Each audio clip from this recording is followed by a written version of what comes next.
Hello everyone, कैसे हैं आप सभी। नेट पेपर 1 2018 का क्वेश्चन पेपर मैं सॉल्व कर रही हूँ, क्योंकि ये पेपर जो है इसमें लगभग सारे क्वेश्चन मुझे मिले, सारे यूनिट्स कवर हुए प्रॉपर्ली, इसीलिए ये पेपर सॉल्व करना बहुत जरूरी है। तो आपका एग्जाम 18 जून या फिर कोई भी डेट में हो सकता है, मतलब टेंटेटिव है, अभी भी कुछ कुछ चेंजेस एनटीए कर ही रहा है, थोड़ा सा मूडी है हमारा एनटीए। तो चलिए फटाफट से स्टार्ट करते हैं आज के 10 क्वेश्चन, तो ये पेपर कंप्लीट। 41 क्वेश्चन है, fly ash produced in thermal power plants is an eco friendly resource for use in. आपका एनवायरनमेंट से रिलेटेड क्वेश्चंस जब भी आते हैं, एक तो उसमें करंट अफेयर्स का रहता है, दूसरा ऐसे क्वेश्चन जो परमानेंट क्वेश्चन है, मतलब जो बेसिक क्वेश्चन है जो रहते ही रहते हैं। अब यहाँ पर फ्लाई एश जो प्रोड्यूस होता है थर्मल पावर प्लांट में, वो इको फ्रेंडली, हम उसे रीयूज कर सकते हैं। कैसे? क्या हम उसे एग्रीकल्चर में माइक्रो न्यूट्रिएंट की तरह यूज कर सकते हैं? क्या लगता है आपको, ऐसा पॉसिबल है कि नहीं? चलो पहले ऑप्शन भी देख लेते हैं, जहां ज्यादा आपको ऑप्शंस हो एक बार फटाफट से वो भी पढ़ लो। A B C, A C D, B C D, A, यानी कि ए जो है थोड़ा सा कॉमन जरूर है, लेकिन फिर भी हमें समझना है क्या एग्रीकल्चर में यूज होता है। फ्लाई ऐश की बात हो रहा है, तो बिल्कुल खाद के रूप में मोस्टली जो इको फ्रेंडली रिसोर्स होते हैं यूज होते हैं, तो इसको टिक कर दीजिए। वेस्टलैंड डेवलपमेंट हो सकती है इससे, बिल्कुल हो सकती है। जो वेस्टलैंड होते हैं उसमें भी अगर हम फ्लाई ऐश डाल दें तो उसको दोबारा से हम वहां पर उसको रीयूज कर सकते हैं, ये भी ठीक है। तो ए भी कहाँ कहाँ है? यहाँ है, यहाँ नहीं है, यहाँ नहीं है। चलो इसे कट करो, बस दो को देखना है, ठीक है, बस दो को देखना है। Dam and water holding structure, जो डैम होते हैं और जहाँ पानी को रोका जा सकता है, क्या वहां फ्लाई ऐश को यूज किया जा सकता है? बिल्कुल किया जा सकता है, ठीक है, बिल्कुल किया जा सकता है। तो ब्रिक इंडस्ट्री फिर वहां तो होता ही है, तो आंसर क्या हो जाएगा? ए बी सी डी, ठीक है। Which of the following type of natural disaster has no definite beginning and end? बहुत सिंपल क्वेश्चन है ये, जिसका कोई शुरुआत या अंत निश्चित ना हो।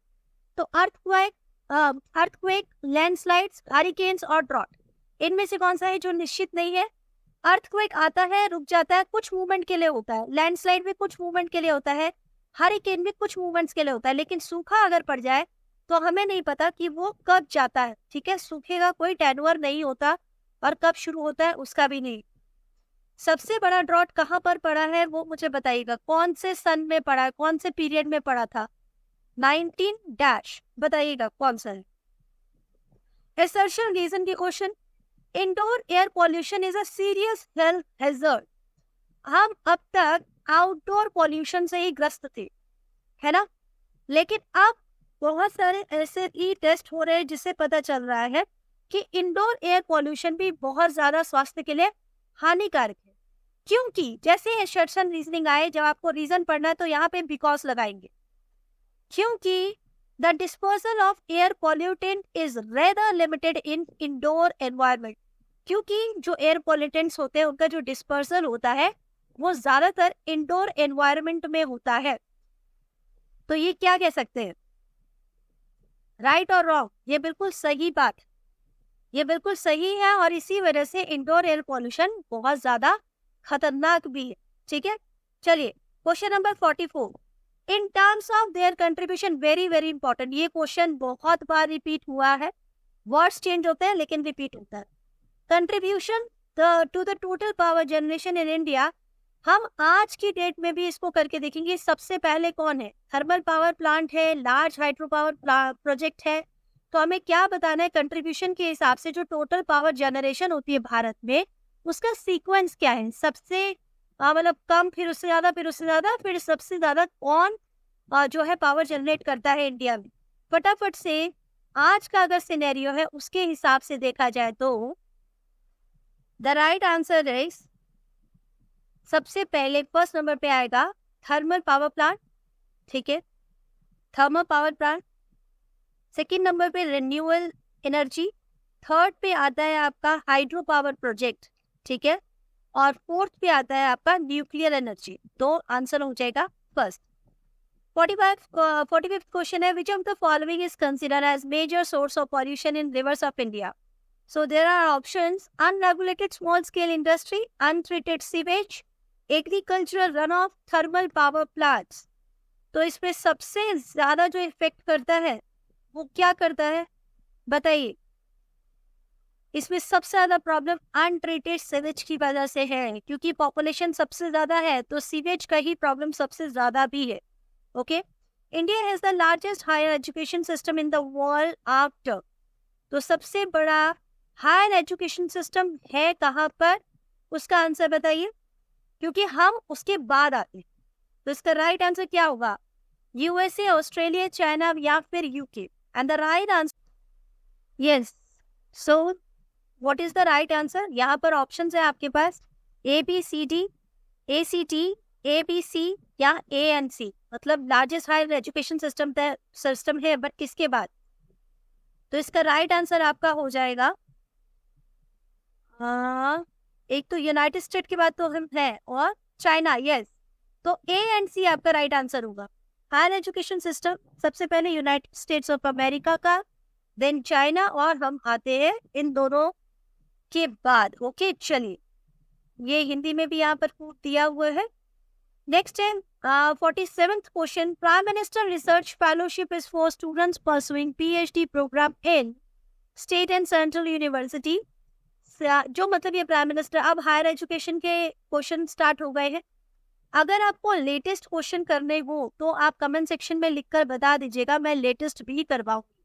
बट फिलहाल मेरा टारगेट है कि मैं कुछ important previous year paper discuss करूं, ठीक है, कुछ सिलेक्टेड जिसमें सारे यूनिट कवर हो जाए।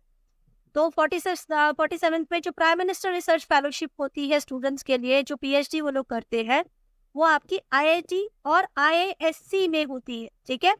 चलिए, क्वेश्चन नंबर 48 है, leader of the opposition is a member of committee which select, जो अपोजिशन पार्टी में मेंबर होता है कमेटी का, उसे कौन सिलेक्ट करता है? The central information commissioner, the central vigilance commissioner, the chairperson of national human rights commission, the chairperson of national commission for women. अब यहाँ पर सेंट्रल इंफॉर्मेशन तो हमेशा रहते हैं, मतलब सीएफसी जो है वो अपोजिशन मेंबर को सिलेक्ट करते हैं, तो ये तो ठीक है। उसके बाद है सेंट्रल विजिलेंस कमिश्नर, बिल्कुल ये भी होते हैं member, okay. Then the chairperson of national human rights commission, बिल्कुल ह्यूमन राइट्स भी होते हैं। The chairperson of national commission for women, नहीं, ये नहीं होते हैं, ठीक है। तो राइट आंसर क्या हो जाएगा? राइट आंसर आपका A B C, second number आपका राइट आंसर हो जाएगा। Question number 49, second last question, which of the following statement are correct about gender budgeting? It is a separate budget addressing the specific needs of women. It assesses the impact of government budget on women. It is an accounting exercise. It is another budgeting innovation. तो यहाँ पर देखिए, यहाँ पर क्या कोई separate type के budget को जेंडर बजटिंग कहा जाता है जो स्पेसिफिक नीड्स बताता है वुमेन्स का? ऐसा कोई बजट नहीं, ठीक है। चलिए, it assess the impact of government budget on women, yes, ये बिल्कुल है कि जो गवर्नमेंट बजट होता है वुमेन्स पे, उसके इम्पैक्ट को एसेस करने के लिए, ठीक है। तो ये हम कह सकते हैं कि जेंडर बजटिंग का मतलब यहाँ पर it is an accounting exercise. क्या ये अकाउंट से रिलेटेड आपकी एक्सरसाइज है? तो ऐसा भी कुछ नहीं, कोई एक्सरसाइज नहीं है। It is another budgeting innovation, ये एक तरह का बजट ही है, ठीक है, जहाँ पर मोस्टली ये देखा जाता है कि इम्पैक्ट मतलब वुमेन्स पे क्या पड़ा। Fifth question, last question, which of the following are the barrier to citizen centric administration in India? Wooden and inflexible attitude of the civil service. यहाँ पर देखो, सिटीजन सेंट्रिक एडमिनिस्ट्रेशन जो भारत का है, वहां बैरियर क्या है, ठीक है, क्या प्रॉब्लम होती है, मतलब हमारा जो सरकारी कार्यालय है वहां दिक्कत क्या है, क्यों नहीं प्रशासन ठीक से काम कर पाता? Wooden and inflexible attitude of civil servant, मतलब एकदम ऐसे हो गए कि सख्त हो गए हैं, अपने हिसाब से ही काम करते हैं और नियमों का पालन नहीं करते। Ineffective implementation of laws and rules, क्या ये कारण है? Awareness of right and duties of citizen, ये तो बिल्कुल नहीं हो सकता। अगर ऐसा होता तो वो काम अच्छे से करते, तो पहले इसे कट कर देते हैं।